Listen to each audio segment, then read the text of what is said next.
good to see all of you for this final session of these presentations. I think what we will do today, let me rephrase it. I normally, after a session, jot myself notes for the next session, and I thought we would, according to my notes, pause and have a bit of a discussion to start. I've changed my mind about this. We're going to have the discussion, hopefully, maybe more than we have had before. But I think I'm going to begin with just a very quick review of where we have been. Maybe a reminder. If you have your sheets, you can follow along. And I won't take too much time on this, but today's going to be a little bit different.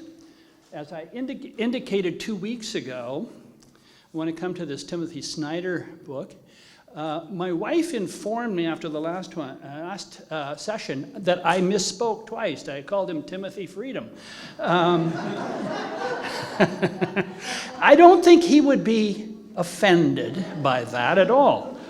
And this session is going to focus on this issue of freedom and its twin, liberty, both in the church, in Christianity, and in our American experience. And it will raise some issues that are more current than I had hoped when I put this together. And then, hopefully, we'll reserve a lot of time to conclude this session today with some comments, conversation, questions, whatever. So, you will remember 5 weeks ago, I spent some time, virtually the whole session, thinking about religious extremism more broadly, globally, if you will, and how religious extremism moves across the globe, but it moves as well across religious lines. And that's nothing new. That has been around for a long, long time. Religion is often extremist in its own right, but secondarily, it gets tied in to political issues as well.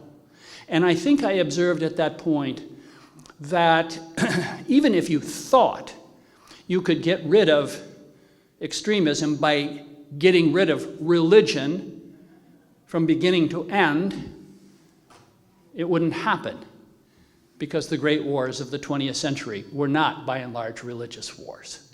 They were about nationalism, they were about colonialism, and they were about ideology.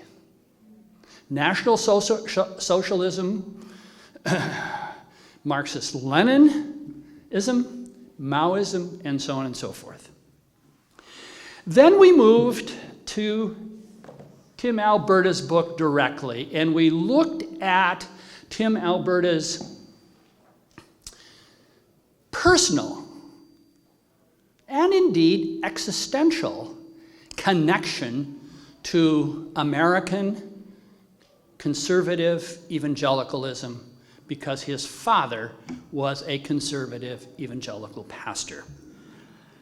And then we moved on to Jerry Falwell and the whole business about Lynchburg, Virginia. Most of us are old enough in this room to remember those days when they were happening, and how you moved from religious separatism to religion trying to take over, the whole landscape religiously in this country, if not the country itself, and how that ended. Then we moved on to Greg Locke and the Global Vision Bible Church, the Kingdom Builders, and how Greg Locke was, in fact, quite reflective about many things. But he realized, as Tim Alberta says, that there was a market for crazy, there was a market for irrationalism, and he was more than willing to supply crazy and irrationalism to that market. And then we talked about this conference that Tim Alberta went to in France with the Russian Orthodox monk and civil religion in Russia, and how also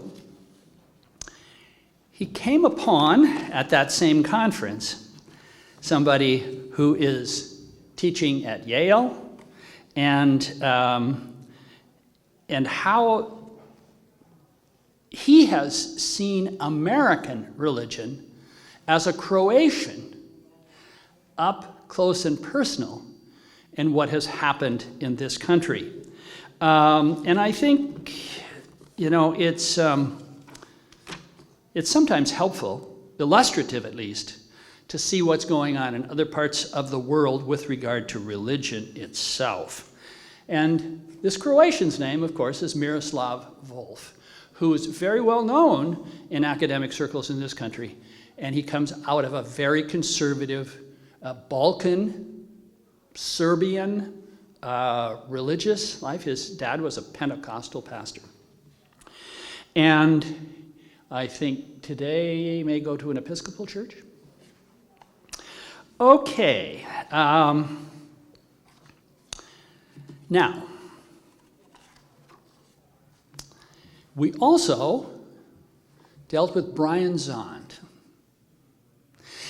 If you're reading Tim Alberta's book, those early chapters, you can think it's the same old darn story over and over with a few different particulars and situations. But there are people in this book who are pushing back. And some of them at great personal cost to themselves. Brian Zahnd is the one I pulled out because he started in Kansas City as a right-wing evangelical who was very successful. And one day it dawned on him, there's something wrong here. And he started reading the church fathers, and I hope he read a few others as well. And he also decided,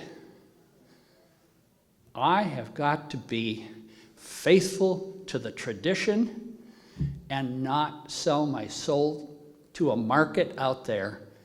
I've been there and I ain't going to stay there. Okay. We come to Timothy Freedom. Timothy Freedom. He not only wrote this book on freedom, but he wrote this booklet on tyranny. 20 Lessons from the 20th Century, Timothy Snyder. Maybe some of you have seen it. It came out, I think, a few years ago, but he has been a voice for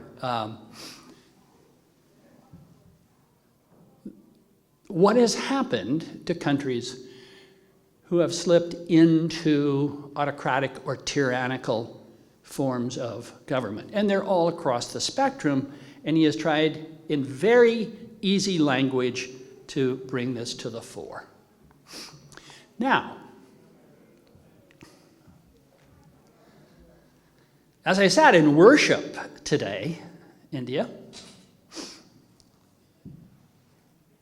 my ears perked up. In one of the songs, there's a reference to freedom. Christian context, Christian hymn, freedom. In one of the prayers, I think maybe you said it, India, there's a reference to liberty.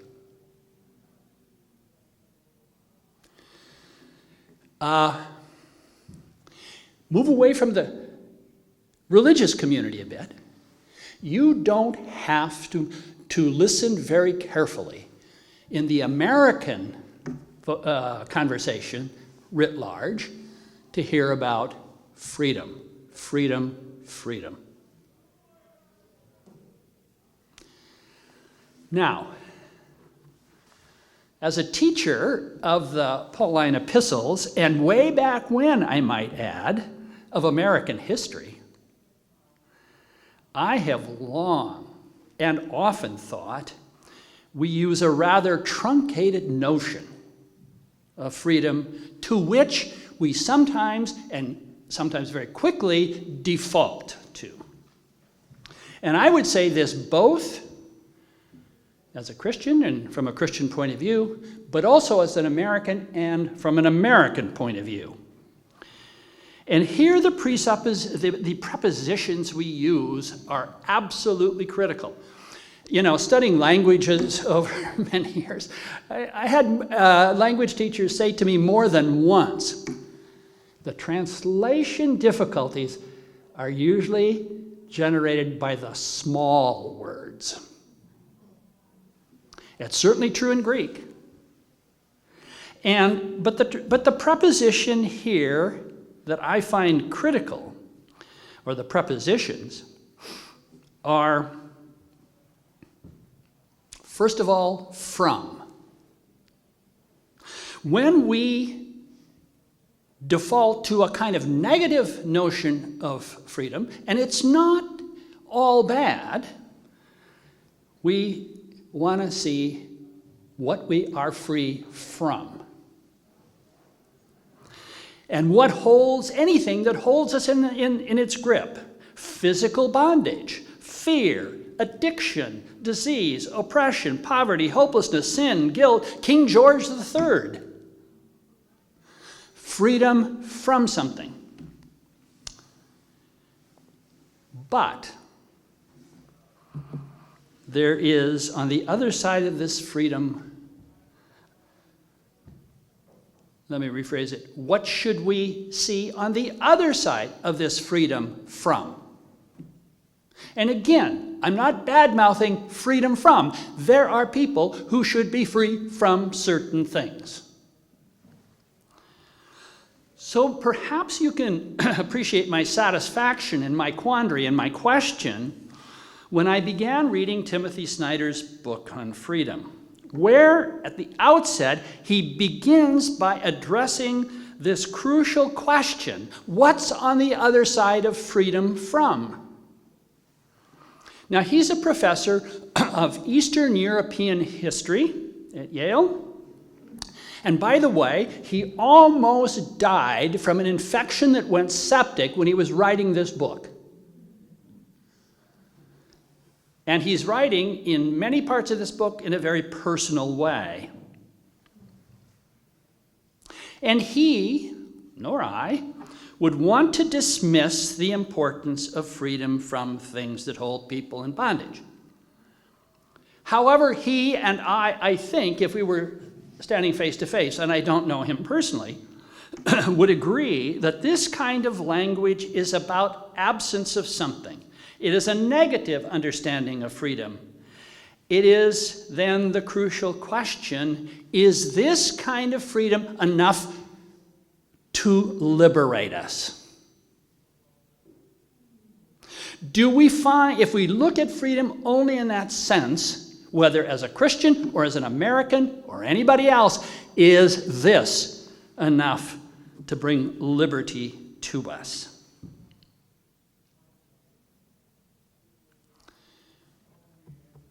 Perhaps more importantly, as he states, it is what we add, what we create on the other side of freedom from something that is really crucial. Hence, what happens beyond the absence what is critical for freedom, for liberty. And this is where our values and our participation in life come into play. A full-throated notion of freedom is the freedom, as he would say, here's the preposition, to. I would say, because I've read Luther enough, I might say it's the freedom for something. Something beyond the absence of those things that may constrain us and confine us and so on. And this is where this notion of freedom for something, or as he would say, the freedom to beyond, to do and to be, this is where the value is added. For a long time, this is where my own thinking has gone.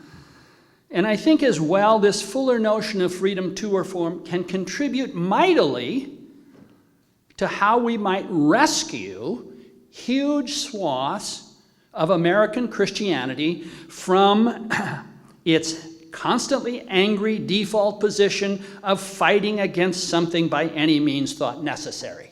And we see a lot of that in Tim Alberta's book. Angry frenzy only goes so far, lasts so long, and I suspect, or at least I hope, will eventually burn itself out. But what kind of wreckage will be left in its wake?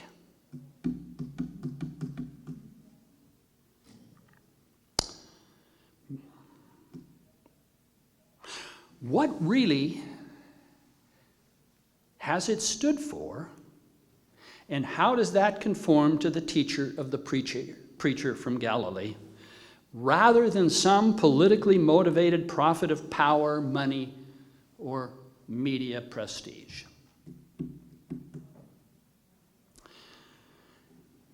We need not look far to see how American Christianity has suffered from the scandals, on the one hand, of the Catholic Church, and on the other hand, from wingnut Protestantism on the other.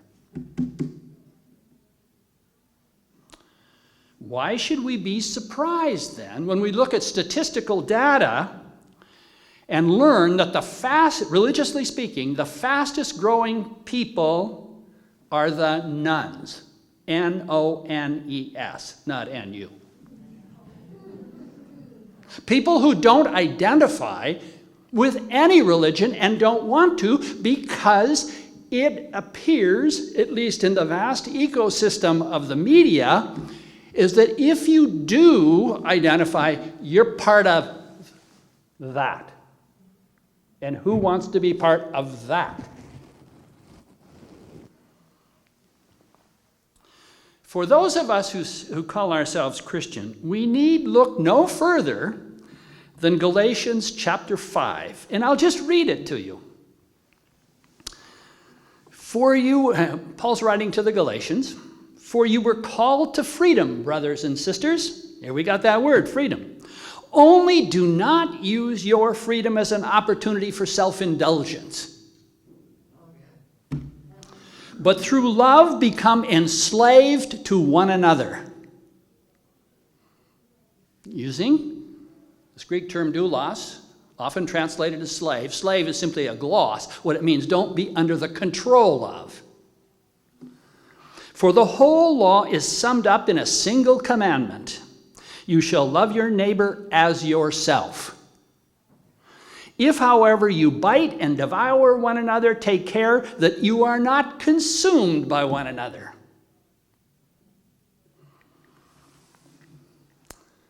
Through love, become enslaved to one another. You shall love your neighbor as yourself. Now, from a Pauline Christian point of view, that is freedom for something. This is the charter of Christian freedom for, and it's not simply freedom from. The Christian church and every Christian ought to ask themselves daily, is this what we are doing?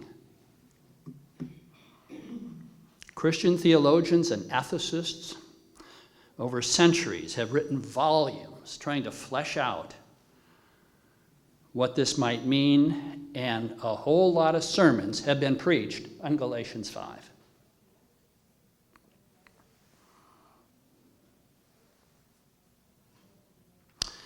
For every American, and probably everyone else,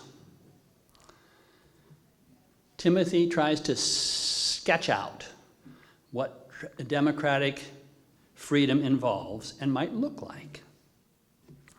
As he says, quote, freedom is about knowing what we value and bringing that to life. So it depends on what we do, and that in turn depends on others, people we know and people we don't know.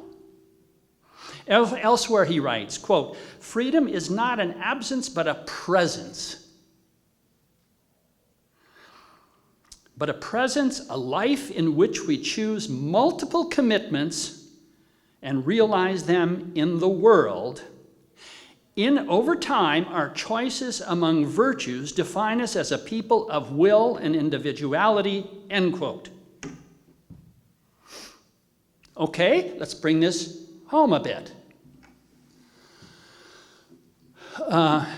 There are a number of people who have come to this church after we did. Most of you have been here for a long time. But I have never been a part of a church or in a church, just attending for short periods of time, that has expressed its values, its care values, the way St. Andrew has. And even more, it embodies those care values. They're not just typed up on a brochure and tacked up on the wall. That's part of this freedom and liberty for something. It's a constructive act, in my view. But that's what freedom is.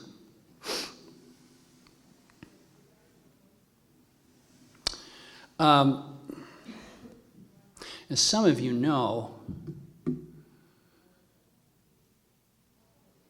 the Lutheran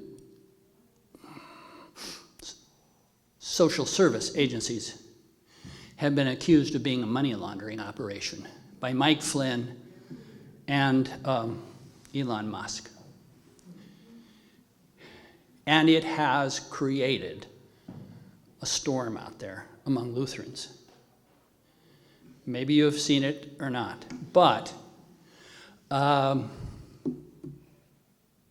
course, it's easy to make accusations when you don't want to do your homework and investigate and inquire. You just shoot off your mouth. It's easy.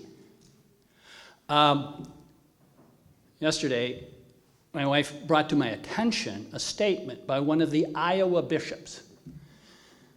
She's a friend of ours and happened to be a former student of mine who was interviewed by an Iowa TV station, and we saw the interview. I was never so proud, not only of her, but of the voice. She spoke in no uncertain terms about the lying and the untruths. And she's not alone. It's out there. Okay? Now that doesn't mean that our social service agencies should not constantly be reflective about how to do a better job and where we get off the track. No, that's part of it. But you don't take a wrecking ball to things that put people first. What's the credit union around here? People are the point. That's their tagline. People are the point. On point. On point. People are the point of this. Sure, we have to think about money. You could cut the $40 billion that this country spends on U.S. humanitarian aid And it's a fraction of 1% of the $7 trillion budget. You can eliminate it, and the needle wouldn't move. Some of you know that Julie and I have a daughter and her family who live in South Africa. He's an attaché at the U.S. Embassy. His job seems to be okay, but he can retire anytime if he wants. But there's a whole campus a ways from the embassy that is USAID. Those people are now dumped on the street. Get home any way you can. And the school which our grandchildren go to, an American international school, 1/3 of the students there are dependents of USAID. I'm sure USAID can always be improved in terms of efficiency and all that kind of stuff, but you don't do it by ridiculing people. If this is a value of our freedom and notion of liberty and freedom for something as a country, I know I'm starting to sound like a preacher, and I don't mind that. This just came to my mind. This just came to my mind this morning, listening to India preach. She made reference to Mother Teresa. And, of course, when those letters came out and her angst about hopelessness and not seeing and so on and so forth, there were those, some of them were the so-called new atheists who thought, sure, she didn't believe any of this, therefore, she was a fraud.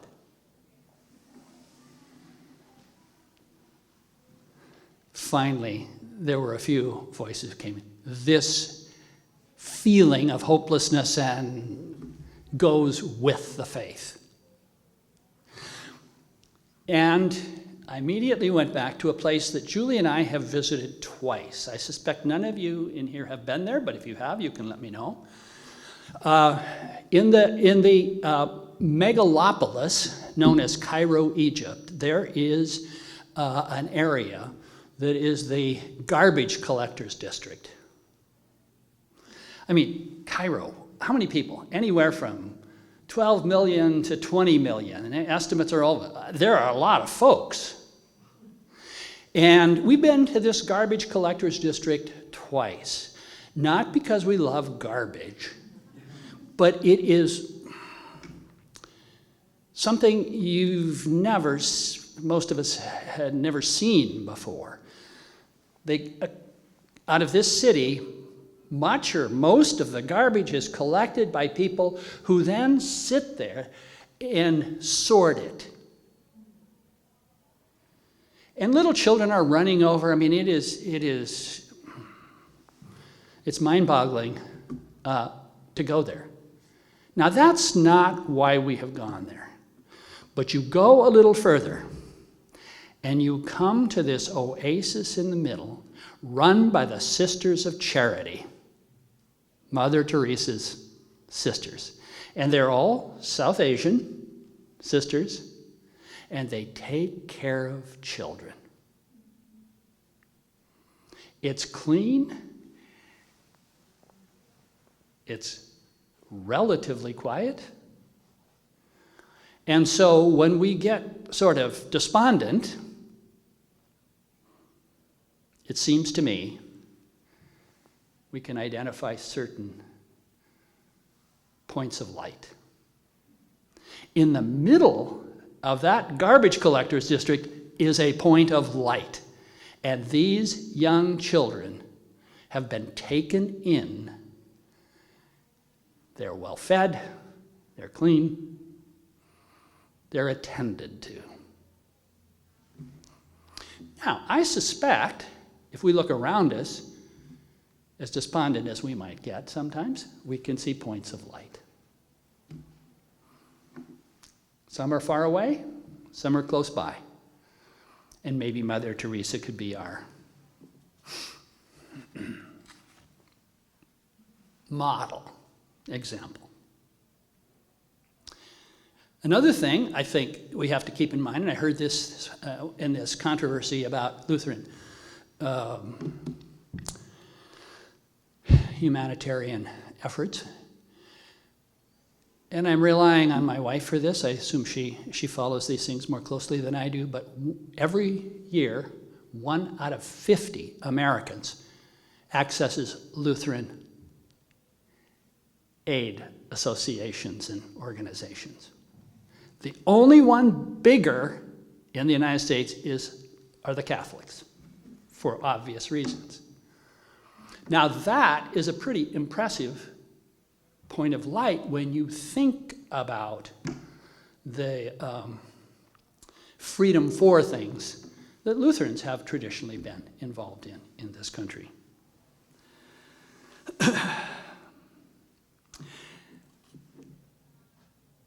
Timothy Snyder identifies 5 categories of freedom. He's not, I don't know if he's a Christian or not. He just echoes St. Paul. But he tries to give some category headings. What does freedom for look like? He says sovereignty, the learned capacity to make choices. The learned capacity to make choices. And the choices we make reflect our values.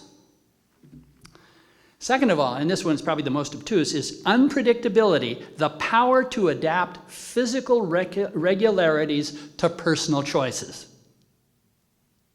Things are going on out there. They always have been, they always will. How do we make personal choices in the midst of that as a value? Mobility, the capacity to move through space and time. Factuality, the grip on the world that allows us to change it. In other words, and I'm translating this, facts do matter. Facts do matter. And solidarity is the 5th one. Freedom is for everyone. Everyone. These 5 forms provide him with the headings that he then works out historically, philosophically, and personally. And I would argue, at least in this distinction between freedom from and freedom to, Snyder and the Apostle Paul in Galatians 5 represent a point of intersection. Again, I don't know if he's a Christian. And as such, I also think that the Christian community has something to learn not only from Paul, but maybe Timothy Snyder as well.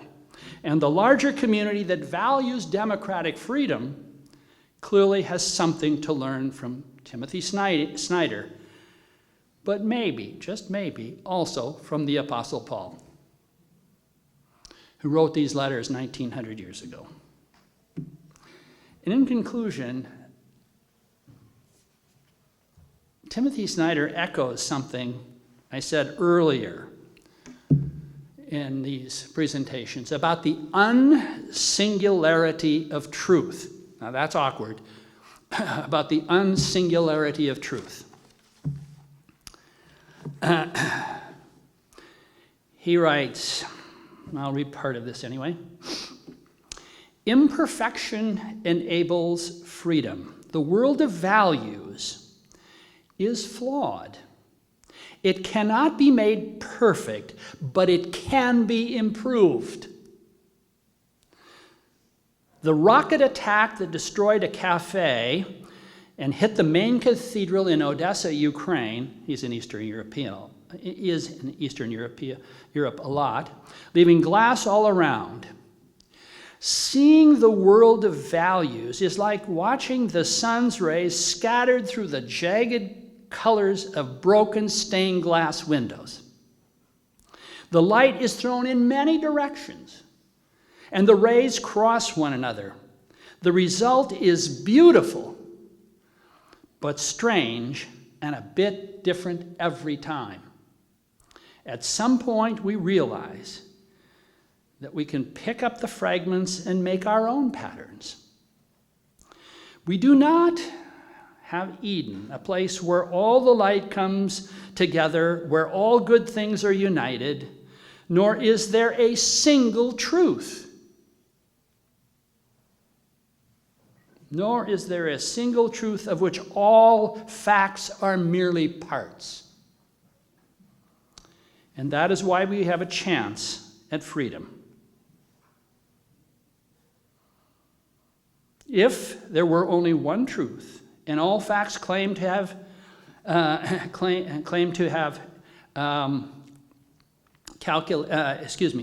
if there were only one truth, and all facts were just elements of it, then some leader or some machine would claim to have calculated the future for us. If there were only one value and all others were just fragments of it, then some leader or some machine, let's keep in mind Silicon Valley, some machine could dictate for us the right course of action. But this cannot be done. The space between what is and what ought to be is where we roam as free people, extending the borderland of the unpredictable. We decide which values to affirm, in which combination, for what reasons, and at what time. Then we try again. We practice. We attain our own human form of grace. Now, I not only get excited about text, but I get excited about ideas. Be it in our religious communities or with our religious theological commitments or in our national communities with our social political commitments, every individual and every community will construct freedom differently. There's no, I think, single religious truth. There is no single political truth. But there are certainly better and poorer ways of constructing those truths, of constructing freedom, where all our neighbors might flourish, not just a few. It seems that collapsing the distinction between the religion and the state, either by a religion attempting to take over the state or by the state trying to drive religion out of the public square or underground, is not finally the way to go either, if we want freedom for all. Now, this whole section was written months ago. I think it has a poignancy right now at 11:35. What is it, the 9th of February? So, we have 20, 25 minutes. I'd like to hear from you folks, your thoughts. And maybe what I will do is, if you have a question, it's short, I can rephrase it. If not, I might bring the microphone around to you if you have something longer that I wouldn't be very good at necessarily restating. It doesn't have to be about this last section, it can be about anything we've done in the last 5 weeks. Linda.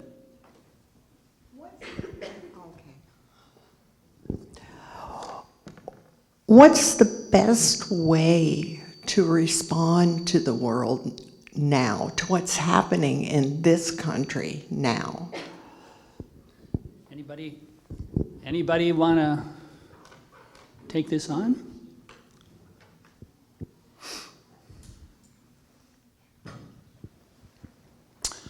Bonnie? I think people need to be informed as to what's going on, number one. Oh, shoot. Oh, darn. I needed that phone call. Anyway, I have so many friends who say I can't watch the news anymore. I don't agree with that. Not everybody's a news junkie like my husband. But I'm telling you, I truly rely, not only that, he has the historical background to so much of what's going on, and it's extremely helpful. But I heard this morning, and I plan to do it, writing letters, calling your congressmen and senators, not only with the party you're affiliated with, but with the other party as well in your state. And I plan to do that. And I think personally, I think even beyond that is one way that we can do. What I feel I would like to know more about of what is going on in our community in terms of gatherings and things like that. I don't oftentimes even hear about it till I'm watching the evening news. I thought, darn. So I don't know if there's a venue for that. Sure. Anybody else want to? Sure. So just back in the Bush-Cheney era, I found myself despairing, and Pastor Susan said, "You sound like a psalmist. You're so angry at God." And she sent me to a spiritual counselor who heard me out for a while and then said, if you fall into despair and you allow it to overcome you, you will become the thing that you hate. She said that there are people out there doing good work. Don't forget that. You're focused on all the bad things that are happening, but there are people who are find them and get busy with them. And through them, I did get busy with them, and I got on a board and with Jubilee USA. I wound up having breakfast with Desmond Tutu. It was fabulous. And you just find out there are people doing good things. I can't do everything. I can't be at everything that I believe in and be a part of everything, but find something and get active in that. Good advice.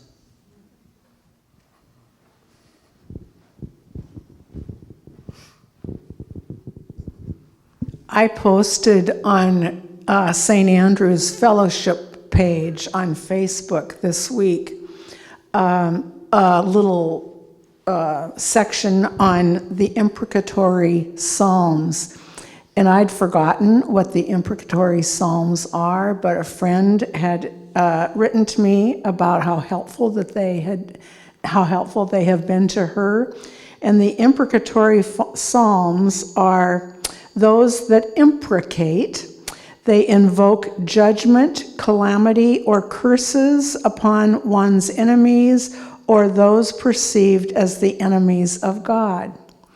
And there are a bunch of them. I mean, a whole bunch. And I think that we, as humane human beings, often hesitate to call something evil or to call God's judgment on what we perceive to be evil. But I've gotten a lot of relief from doing that this week. So I commend the imprecatory psalms. It rains on the just and the unjust, I'm afraid. I won't read this whole thing, but there are a few sentences. This is from what's called the Desiderata, if any of you have heard of that. I was given one copy, and I keep giving them out, so then I asked for 3 more copies, and I was given 30 by the desk where I live. Anyway, here's one of the sentences. Beyond a wholesome discipline, be gentle with yourself. You are a child of the universe, no less than the trees and the stars. You have a right to be here. And the whole thing ends, it's a whole page full of sentences like that. Be cheerful and strive to be happy. Good.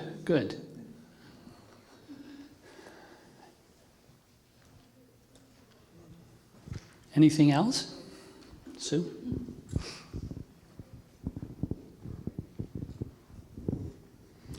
There's a history professor, her name is Heather Cox Richardson, and she puts out a letter, she calls it a letter, pretty much every night on Facebook. And she also does some in-person talks, politics talks. And she's very knowledgeable about the history of especially the Civil War era and the time after that.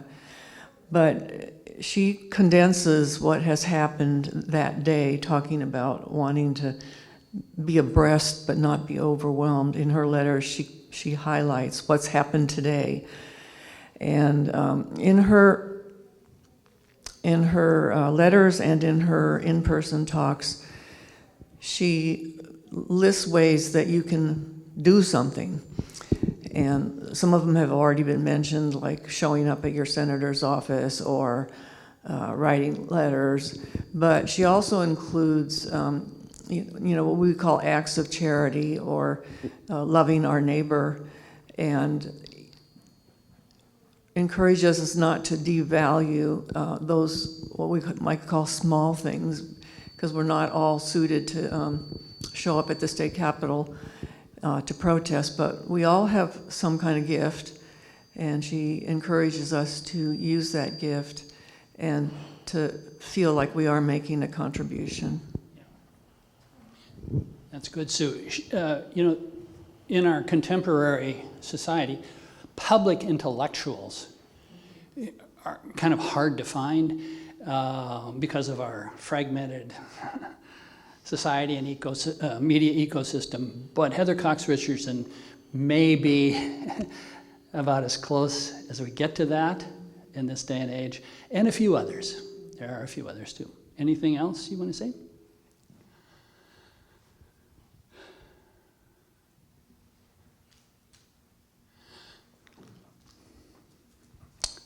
Cindy, and then Sharon.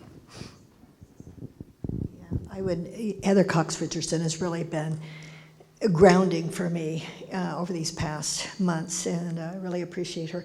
But I woke up this morning because I can really go down a rabbit hole fast, and feel like what I really want to do is just climb under the covers and just stay there for the day. And I woke up, with the psalm, "This is the day the Lord has made. Let us rejoice and be glad in it." And those kinds of, I don't normally come up with that. So I was really grateful for that.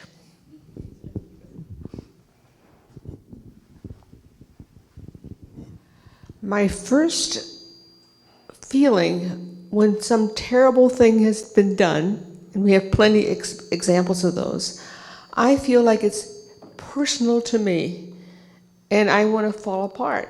And then I have to look and see where the people around us, we're together. We can do things. We can care. We can support. And there's so many things. We could add a long kinds of things, but we have things we can do. And we need to remember that strength.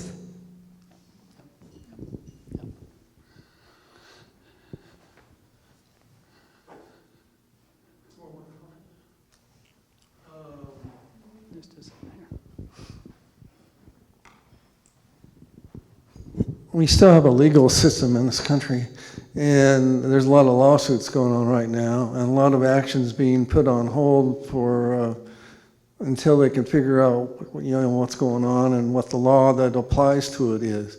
And a lot of this is there's civil service was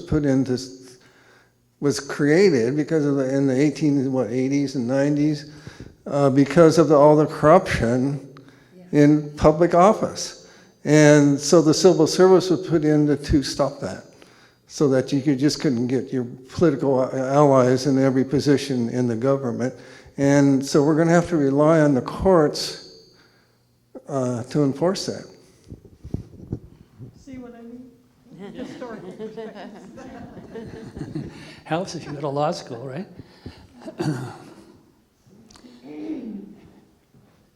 Anything else? Anything that might have come to mind from the earlier sessions we had that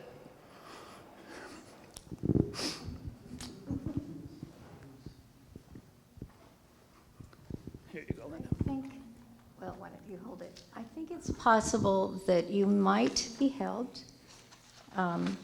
if you thought about walking the labyrinth with the questions and hopes that you might have for how things would turn out. I think that could be an Many people find the labyrinth, walking a labyrinth, to be helpful. Again,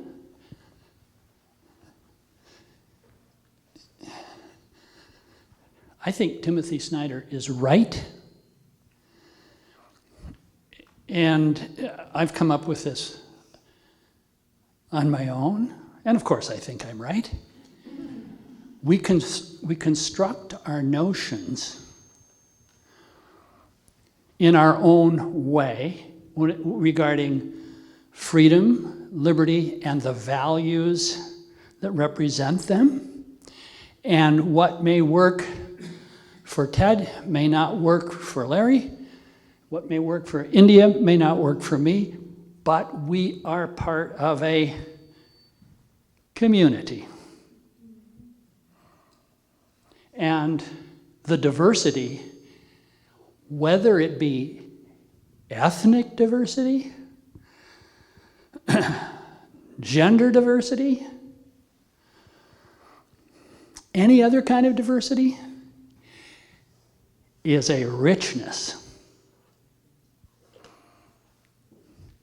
And you don't have to spend too much time just hanging around in Portland or most cities to see how this can work.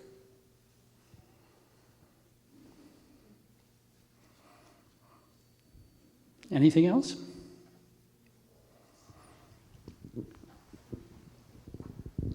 Sorry to be back, but I just can't help but think too, if we're going to put this in our Christian context and what our role here is, how many references are there in the Bible to the darkness and where we are put to the test and the challenge? But don't forget that the light shines in that darkness. But we're not promised light all the time, but we are promised that it's there.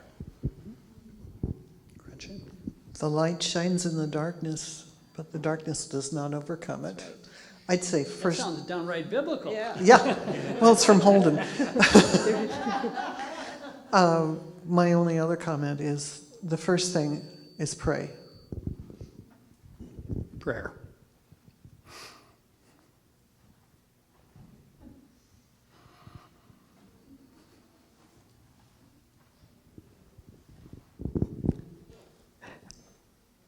I think one thing we can do is try to do something positive.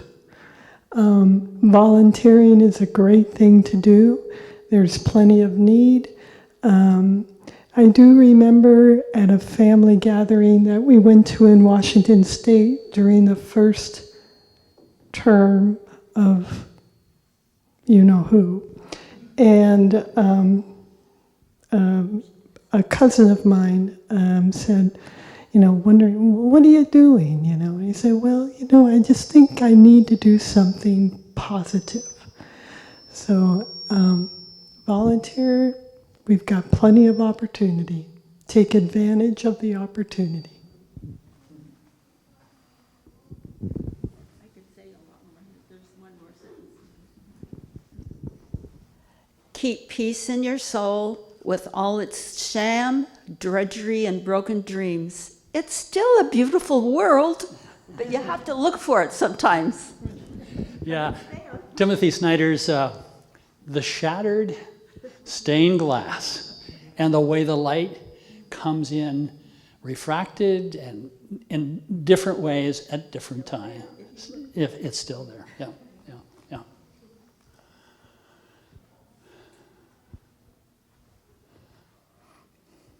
But maybe, India, we can look to Mother Teresa too. And not hide hopelessness, but look at it at the same time. Yeah. Okay, if that's if everybody's had a chance to say what they would like to say, I really appreciate your coming to these 5 sessions, and I think I've mentioned this to you before. I, for the last 3 years here at St. Andrew and other places, I have dealt with Islam and the Quran, once again as an outsider. Last year, Judaism, Jews, and the land of Israel, and when I put that together, it was many months before October 7th, a year ago. And this year, in those presentations, I approached it as an outsider. I'm not Jewish, I'm not Palestinian. Though I've spent a lot of time with Jews, and I've spent a lot of time in that part of the world. Evangelicals. This kind of evangelicalism that Timothy Alberta writes about, I'm an outsider to that. And I want to be, as an outsider to all these traditions, as respectful as I can and as honest as I can be. But I have been thinking about, and really kind of pulled this together, okay, how, as a Lutheran, might we think about how we theologically as Lutherans might keep our balance in a highly polarized religious landscape? And what I've been thinking about is we've got the biblical narratives, the Jesus narratives, the gospel narratives. We've got St. Paul and all of that, and I think that's important. Jesus ate with quote-unquote sinners. But there's another level that I think our tradition speaks to us. And the things that I'm thinking about, you've all heard about. I'm not going to tell you what they are, but you've all heard about them. But there again, one word is critical, and that's the word and. Law and gospel. Law and gospel, the kingdom on the left, and on the right. There are all kinds of them. And I've been on my own journey. I've sort of forgotten about most of those things, thought maybe they're not helpful.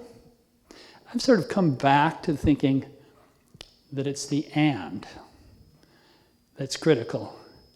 And when we start using the term or, we're in trouble. Conjunctions, City. Conjunctions. Thanks for coming. Have a good week.